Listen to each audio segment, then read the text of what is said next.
Olá, hoje vou ler para você o livro O Espelho de Machado de Assis. Seja bem-vindos ao canal Li um Livro.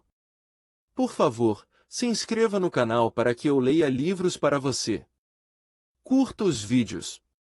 Não esqueça de deixar seu comentário, ele é sempre bem-vindo. Boa leitura. O Espelho.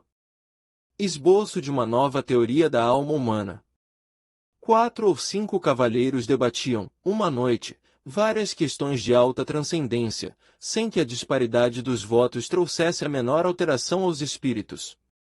A casa ficava no Morro de Santa Teresa, a sala era pequena, alumiada a velas, cuja luz fundia-se misteriosamente com o luar que vinha de fora.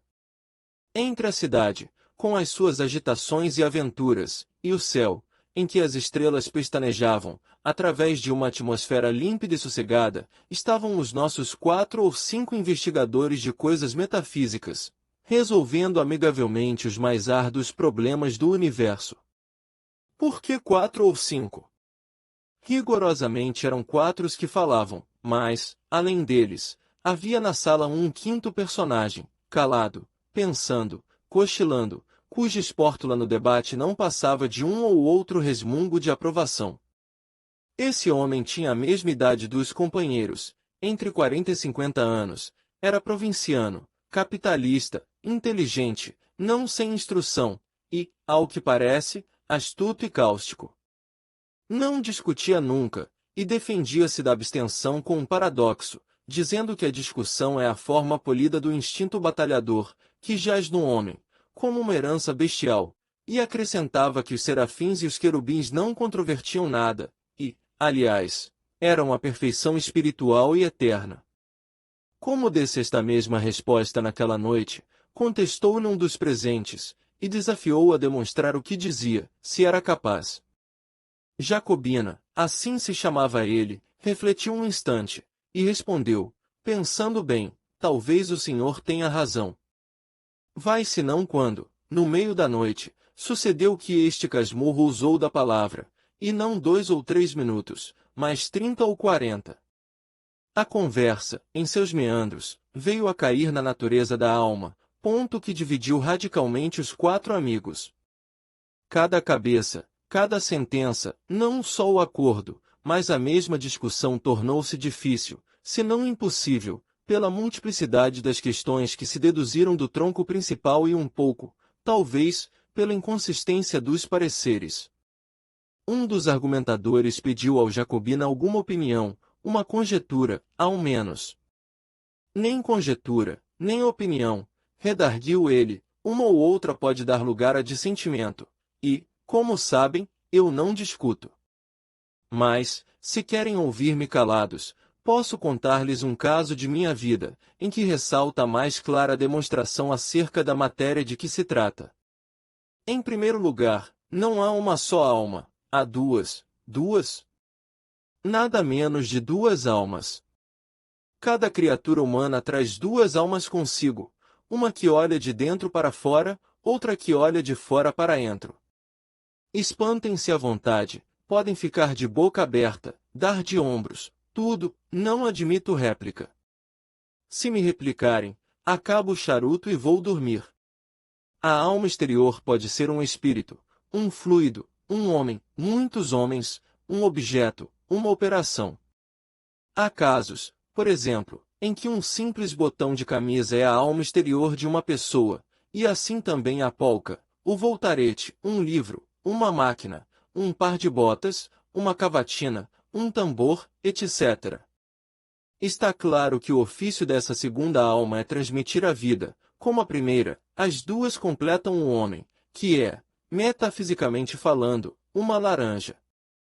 Quem perde uma das metades, perde naturalmente metade da existência, e casos há, não raros, em que a perda da alma exterior implica a da existência inteira. Shylock, por exemplo. A alma exterior àquele judeu eram os seus ducados, perdê-los equivalia a morrer. Nunca mais verei o meu ouro, diz ele a Tubal, é um punhal que me enterras no coração. Vejam bem esta frase, a perda dos ducados, alma exterior, era morte para ele. Agora, é preciso saber que a alma exterior não é sempre a mesma, não? Não, senhor, muda de natureza e de estado.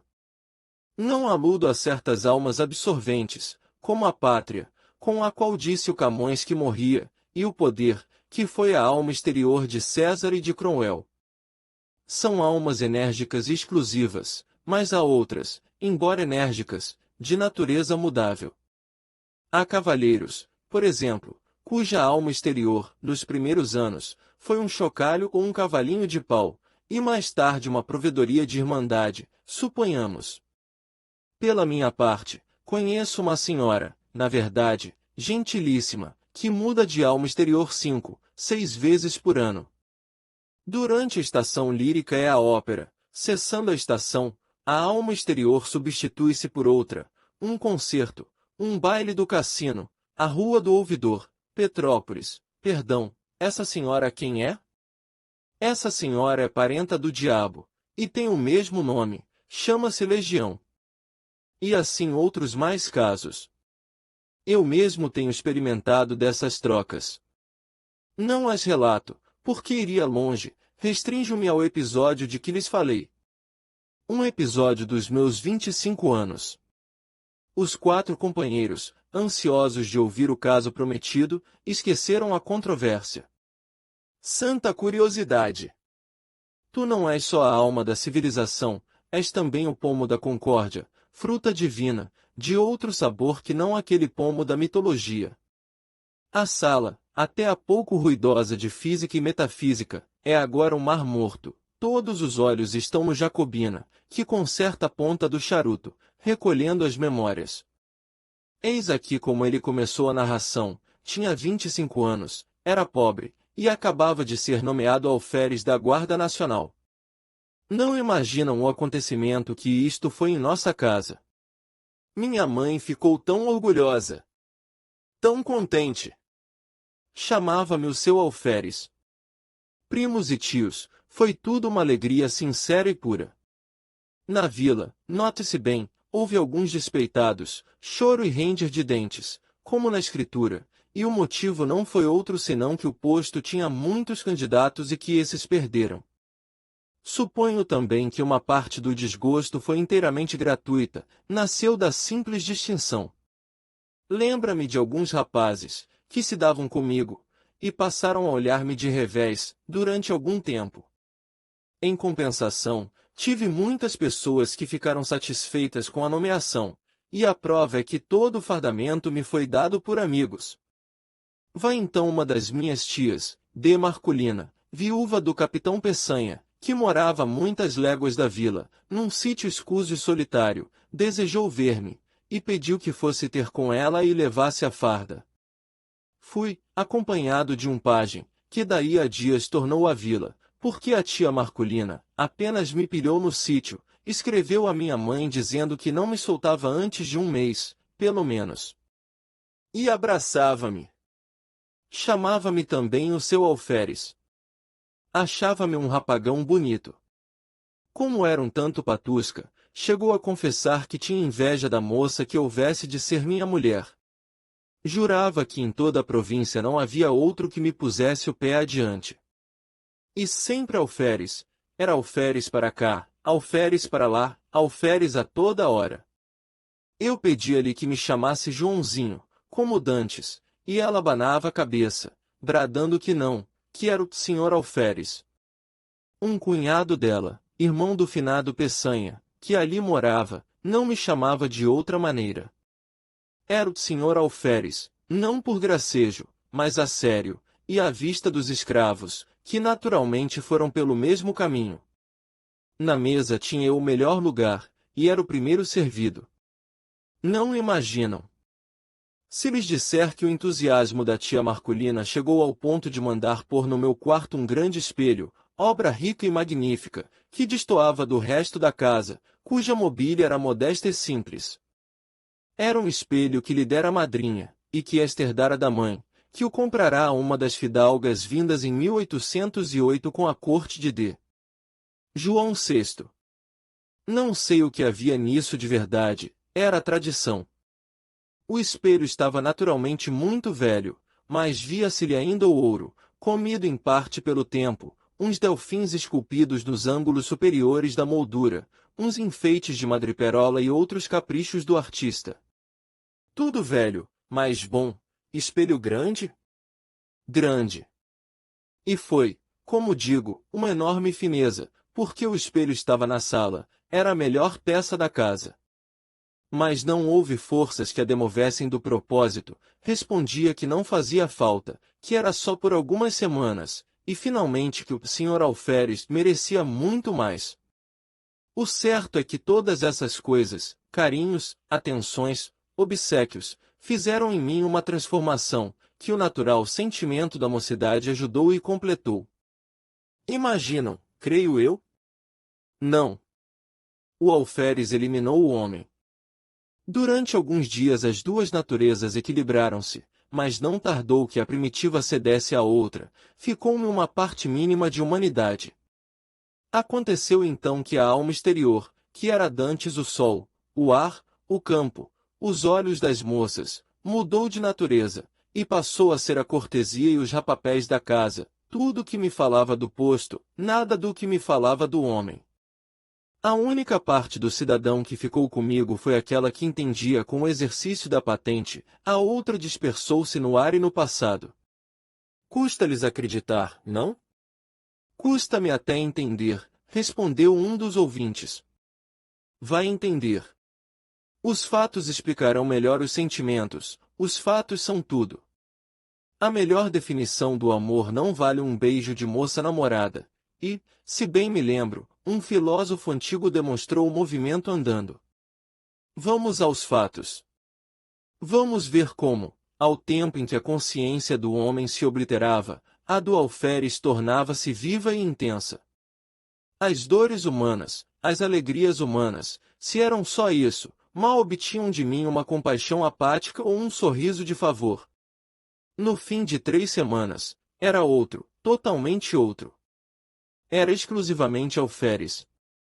Ora, um dia recebeu a tia Marculina uma notícia grave, uma de suas filhas, casada com um lavrador residente dali a 5 léguas, estava mal e à morte. Adeus, sobrinho. Adeus, alferes. Era mãe extremosa, armou logo uma viagem, pediu ao cunhado que fosse com ela, e a mim que tomasse conta do sítio. Creio que, se não fosse a aflição, disporia o contrário, deixaria o cunhado e iria comigo. Mas o certo é que fiquei só, com os poucos escravos da casa. Confesso-lhes que desde logo senti uma grande opressão, alguma coisa semelhante ao efeito de 4 paredes de um cárcere, subitamente levantadas em torno de mim. Era a alma exterior que se reduzia, estava agora limitada a alguns espíritos boçais. O alferes continuava a dominar em mim, embora a vida fosse menos intensa, e a consciência mais débil. Os escravos punham uma nota de humildade nas suas cortesias, que de certa maneira compensava a afeição dos parentes e a intimidade doméstica interrompida. Notei mesmo, naquela noite, que eles redobravam de respeito, de alegria, de protestos. O alferes, de minuto a minuto, o alferes é muito bonito, o alferes há de ser coronel, o alferes há de casar com moça bonita, filha de general, um concerto de louvores e profecias, que me deixou estático. Ah! Pérfidos! Mal podia eu suspeitar a intenção secreta dos malvados. Matá-lo?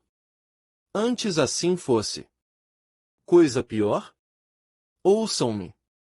Na manhã seguinte achei-me só. Os velhacos, seduzidos por outros, ou de movimento próprio, tinham resolvido fugir durante a noite, e assim fizeram. Achei-me só, sem mais ninguém, entre 4 paredes, diante do terreiro deserto e da roça abandonada. Nenhum fôlego humano. Corri a casa toda, a senzala, tudo, ninguém, um molequinho que fosse. Galos e galinhas tão somente, um par de mulas, que filosofavam a vida, sacudindo as moscas, e 3 bois. Os mesmos cães foram levados pelos escravos. Nenhum ente humano. Parece-lhes que isto era melhor do que ter morrido? Era pior. Não por medo, juro-lhes que não tinha medo, era um pouco atrevidinho, tanto que não senti nada, durante as primeiras horas. Fiquei triste por causa do dano causado à tia Marcolina, fiquei também um pouco perplexo, não sabendo se devia ir ter com ela, para lhe dar a triste notícia, ou ficar tomando conta da casa. Adotei o segundo alvitre, para não desamparar a casa, e porque, se a minha prima enferma estava mal, eu ia somente aumentar a dor da mãe, sem remédio nenhum. Finalmente, esperei que o irmão do tio Peçanha voltasse naquele dia ou no outro, visto que tinha saído havia já 36 horas. Mas a manhã passou sem vestígio dele, à tarde comecei a sentir a sensação como de pessoa que houvesse perdido toda a ação nervosa, e não tivesse consciência da ação muscular. O irmão do tio Peçanha não voltou nesse dia, nem no outro, nem em toda aquela semana. Minha solidão tomou proporções enormes. Nunca os dias foram mais compridos, nunca o sol abrasou a terra com uma obstinação mais cansativa. As horas batiam de século a século no velho relógio da sala, cuja pêndula tic-tac, feria-me a alma interior, como um piparote contínuo da eternidade. Quando, muitos anos depois, li uma poesia americana, creio que de Longfellow, e topei este famoso estribilho: Never, forever. Forever, never. Confesso-lhes que tive um calafrio, recordei-me daqueles dias medonhos. Era justamente assim que fazia o relógio da tia Marcolina: never, forever, forever, never. Não eram golpes de pêndula, era um diálogo do abismo, um cochicho do nada. E então de noite. Não que a noite fosse mais silenciosa. O silêncio era o mesmo que de dia.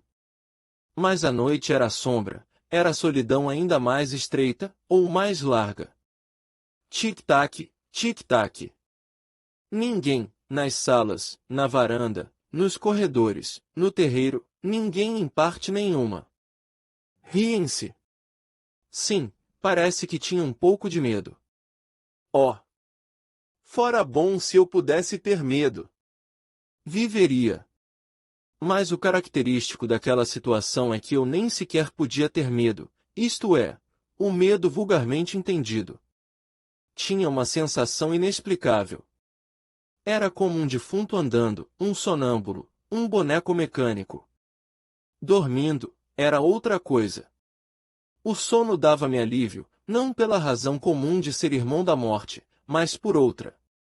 Acho que posso explicar assim esse fenômeno. O sono, eliminando a necessidade de uma alma exterior, deixava atuar a alma interior. Nos sonhos, fardava-me orgulhosamente, no meio da família e dos amigos, que me elogiavam o garbo, que me chamavam alferes, vinha um amigo de nossa casa, e prometia-me o posto de tenente, outro de capitão ou major, e tudo isso fazia-me viver. Mas quando acordava, dia claro, esvaía-se com o sono a consciência do meu ser novo e único porque a alma interior perdia a ação exclusiva, e ficava dependente da outra, que teimava em não tornar. Não tornava. Eu saía fora, a um lado e outro, a ver se descobria algum sinal de regresso. Sou Eurane, en voisto reinvenir? Nada, coisa nenhuma, tal qual como na lenda francesa. Nada mais do que a poeira da estrada e o capinzal dos morros. Voltava para casa, nervoso, desesperado, estirava-me no canapé da sala. Tic-tac, tic-tac. Levantava-me, passeava, tamborilava nos vidros das janelas, assobiava. Em certa ocasião lembrei-me de escrever alguma coisa, um artigo político, um romance, uma ode. Não escolhi nada definitivamente, sentei-me e tracei no papel algumas palavras e frases soltas, para intercalar no estilo. Mas o estilo, como tia Marcolina, deixava-se estar. Sou Eurane. Coisa nenhuma. Quando muito via negrejar a tinta e alvejar o papel, mas não comia. Comia mal, frutas, farinha, conservas, algumas raízes tostadas ao fogo, mas suportaria tudo alegremente, se não for a terrível situação moral em que me achava. Recitava versos, discursos, trechos latinos, liras de Gonzaga, oitavas de Camões, décimas, uma antologia em 30 volumes. Às vezes fazia ginástica, outra dava beliscões nas pernas, mas o efeito era só uma sensação física de dor ou de cansaço, e mais nada. Tudo silêncio, um silêncio vasto, enorme, infinito, apenas sublinhado pelo eterno tic-tac da pêndula. Tic-tac, tic-tac, na verdade, era de enlouquecer. Vão ouvir coisa pior. Convém dizer-lhes que, desde que ficará só, não olhar uma só vez para o espelho. Não era abstenção deliberada, não tinha motivo, era um impulso inconsciente, um receio de achar-me um e dois, ao mesmo tempo, naquela casa solitária, e se tal explicação é verdadeira, nada prova melhor a contradição humana. Porque no fim de 8 dias deu-me na veneta de olhar para o espelho com o fim justamente de achar-me dois. Olhei e recuei. O próprio vidro parecia conjurado com o resto do universo, não me estampou a figura nítida e inteira, mas vaga, esfumada, difusa, sombra de sombra. A realidade das leis físicas não permite negar que o espelho reproduziu-me textualmente, com os mesmos contornos e feições, assim devia ter sido. Mas tal não foi a minha sensação. Então tive medo, atribuí o fenômeno à excitação nervosa em que andava, receei ficar mais tempo, e enlouquecer. Vou-me embora, disse comigo. E levantei o braço com um gesto de mau humor, e ao mesmo tempo de decisão, olhando para o vidro, o gesto lá estava, mas disperso, esgaçado, mutilado. Entrei a vestir-me, murmurando comigo, tossindo sem tosse, sacudindo a roupa com estrépito, afligindo-me a frio com os botões, para dizer alguma coisa.